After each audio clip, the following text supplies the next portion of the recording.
নমস্কাৰ 24 লাইভ চাই থকাৰ বাবে ধন্যবাদ আৰু লৈ আহিছো এই মুহূৰ্তত এটা গুৰুত্বপূৰ্ণ খবৰ কেবিনেট বৈঠকত এবাৰ চৰকাৰৰ ডাঙৰ সিদ্ধান্ত বহুকেইটা গুৰুত্বপূৰ্ণ সিদ্ধান্ত গ্ৰহণ কৰিছে চৰকাৰে দুচকীয়া তিনিচকীয়া বাহনৰ চালকসকলৰ বাবে এতিয়া ডাঙৰ খবৰ আহি পৰিছে নতুন সিদ্ধান্ত গ্ৰহণ কৰিছে ৰাজ্যৰ চৰকাৰে এতিয়াৰে পৰা আপুনি নথিপত্ৰ নাথাকিলে ভৰিব নালাগে কোনো ধৰণৰ জৰিমনা আপোনাক কোনো ধৰণৰ ফাইন বিহিব নোৱাৰে প্ৰশাসনে আপুনি যদি গাড়ী চলোৱাৰ সময়ত হেলমেট পৰিধান নকৰে তেনেহলে আপুনি ভৰিব লাগিব ফাইন আৰু এতিয়াৰে পৰা প্ৰশাসনে আপোনাৰ প্ৰয়োজনীয় নথিপত্ৰ নোহোৱাৰ বাবে কোনো ধৰণৰ ফাইন ভৰাব নোৱাৰে কোনো ধৰণে আপোনাক জৰিমনা বিহিব নোৱাৰে আৰু ই-ৰিস্কা অটোৰিস্কা চালকসকলৰ বাবেও এতিয়া ডাঙৰ খবৰ আহি পৰিছে তেওঁলোকৰ সেই চালকসকলৰ বাবেও ইতিমধ্যে নতুন নিয়ম জাৰি কৰিছে ৰাজ্য চৰকাৰে আমি জনাম এই মুহূৰ্তত গুৰুত্বপূৰ্ণ খবৰটি আমি জনাইছো এই মুহূৰ্তত এটা গুৰুত্বপূৰ্ণ খবৰ কেবিনেট বৈঠকত চৰকাৰৰ ডাঙৰ সিদ্ধান্ত গ্ৰহণ কৰিছে এবাৰ কেবিনেট বৈঠকত ৰাজ্যৰ চৰকাৰে এতিয়াৰে পৰা হেলমেট নিপিন্ধিলেহে আপুনি ভৰিব লাগিব ফাইন যদি আপুনি হেলমেট পৰিধান নকৰে গাড়ী চলোৱাৰ সময়ত ভৰিব লাগিব ফাইন কাগজ পত্ৰ নহলে আপোনাৰ পৰা লব নোৱাৰিব ফাইন আপোনাৰ যদি গাড়ীৰ কোনো কাগজ পত্ৰ নাই তেনেহলে আপোনাক ফাইন ভৰাব নোৱাৰে অটোৰিস্কা ই-ৰিস্কা চালক সকললৈও বিভিন্ন নিৰ্দেশনা জাৰি কৰিছে 4 বাৰ অপৰাধ কৰাৰ পিছত দিয়া হ'ব সতৰ্কতা বাণী আপুনি যদি একেটা ভুলকে 4 বাৰ কৰে তেনেহলে আপোনাক ওয়াৰ্নিং দিয়া হ'ব আৰু 5 নম্বৰ বাৰ অপৰাধ কৰাৰ পিছত লোৱা হ'ব জৰিমনা আৰু আপুনি 5 নম্বৰ বাৰ যেতিয়া ভুল কৰিব যেতিয়া অপৰাধ কৰিব তেতিয়াহে আপোনাৰ পৰা ফাইন লোৱা হ'ব কেবিনেট বৈঠকত আজি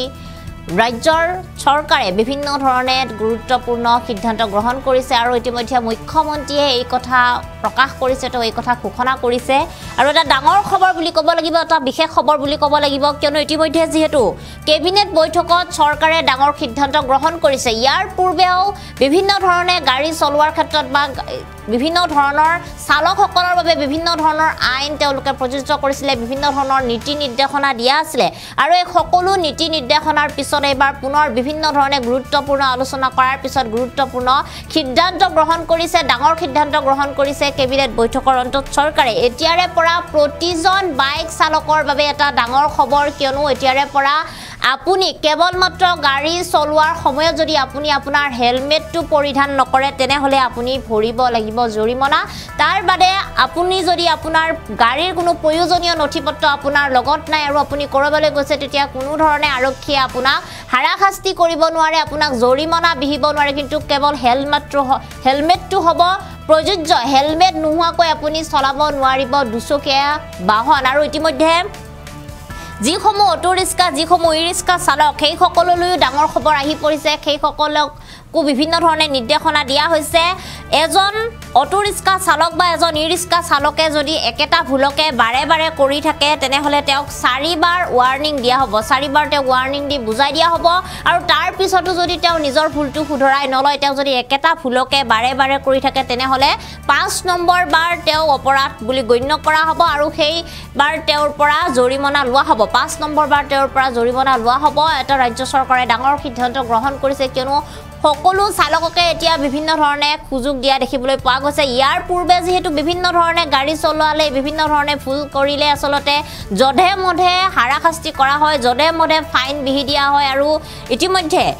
এইবাৰ যেহেতু চৰকাৰে নতুনকৈ সিদ্ধান্ত গ্ৰহণ কৰিছে আৰু এই নতুন সিদ্ধান্তৰ পিছতে আসলতে নতুন এছপিও গ্ৰহণ কৰা হ'ব আৰু এটা ডাঙৰ খবৰ বুলি কৈছো কিয়নো এতিয়াৰে পৰা আপোনাৰ গাড়ীৰ যদি কোনো প্ৰয়োজনীয় নথিপত্ৰ নাথাকে তেনেহলে আপোনাক কোনো ধৰণৰ ফাইন ভৰাব নোৱাৰে কেৱল মাত্ৰ আপুনি হেলমেট পৰিধান কৰিব লাগিব আৰু এই মুহূৰ্তত আমাৰ হাতত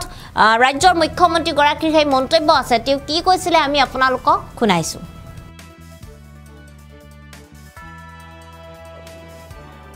except helmet আন কোনো কথাত ফাইন কৰিব নোৱাৰিব অকল হেলমেট নিপিন্ধিলে ফাইন হ'ব বাকি আৰু কাগজ নাই পত্ৰ নাই এইবিলাকত যিটো ফাইন কৰে সেই ফাইনটো আৰু এতিয়াৰ পৰা নকৰিব যদি কাৰোবাৰ কাগজ নাই তেতিয়া তেওঁলোকক নোটিছ দিব তেওঁলোকে কাগজ ঠিক কৰিব কিন্তু ফাইন গভৰ্ণমেণ্টে তাৰ এটা এছঅপি ট্ৰান্সপোৰ্ট ডিপাৰ্টমেণ্টে ৰিলিজ কৰিব দ্বিতীয়তে অটো ৰিক্সা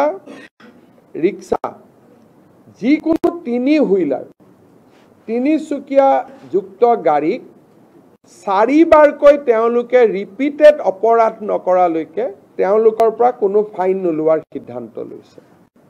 মানে এজন অটো ৰিক্সা বা এটা ই ৰিক্সা বা এজন ৰিক্সা চালকে 4টা ফাইন কৰাৰ পিছতহে 5 নম্বৰ বাৰতহে তেওঁলোকৰ পৰা ফাইন ল'ব পাৰিব। 4 বাৰ আমি তেওঁলোকক ৱাৰ্নিং দিম। 4 বাৰ ৱাৰ্নিং দিয়াৰ পিছতো যদি তেওঁলোকৰ ভুলটো তেওঁলোকে কৰিয়ে থাকে তেতিয়াহ'লে 5 নম্বৰ বাৰতহে তেওঁলোকৰ পৰা ফাইন লোৱা যাব। আৰু তেনেকে মটৰচাইকেল স্কুটাৰ স্কুটি আদিৰ পৰা এটাতে খালি ফাইন লোৱা যাব হেলমেট নিপিন্ধিলে। বাকী আন কথাত আমি তেওঁলোকৰ পৰা ফাইন নলওঁ। ইয়াৰ ওপৰত ট্ৰেন্সপৰ্ট ডিপাৰ্টমেণ্টক নিৰ্দেশ দিয়া হৈছে যে আপোনালোকে এটা SOP বনাই অহা 15 দিনৰ ভিতৰত আপোনালোকে প্ৰকাশ কৰক যাতে অটো ৰিক্সা ৰিক্সা ই ৰিক্সা এওঁলোকে যাতে ফাইন আদিৰ পৰা ৰক্ষা কৰিব খোজে। আমি এনে হিচাপ কৰি চাইছিলোঁ যে ইয়াত ফাইনৰ নামত চৰকাৰে যোৱা গোটেই 3 বছৰত 6-7 কোটি টকাও পোৱা নাই। গতিকে 6-7 কোটি টকাৰ কাৰণে আমি মানুহক হুলস্থুল কৰি থকাৰ কোনো অৰ্থ নাই। কিন্তু তেওঁলোকে যদি ভুল কৰি থাকে তেওঁলোকৰ আমি বেলেগ ধৰণৰ আন ব্যৱস্থা ল'ব পাৰিম। টকা লোৱাৰ পৰিৱৰ্তে আন যি এক্টত আছে আন আমি আইনী ব্যৱস্থা ল'ব পাৰিম। কিন্তু ফাইনটো নোলোৱাকৈ বেলেগ ব্যৱস্থাবিলাক আমি ল'ম, ফাইনটোলৈকে আমি নাযাওঁ, যাতে মানুহৰ মাজত ধাৰণা নহয় যে চৰকাৰে বিভিন্ন টকা পইচা এই দুখীয়া মানুহবিলাকৰ পৰা সংগ্ৰহ কৰি আছে।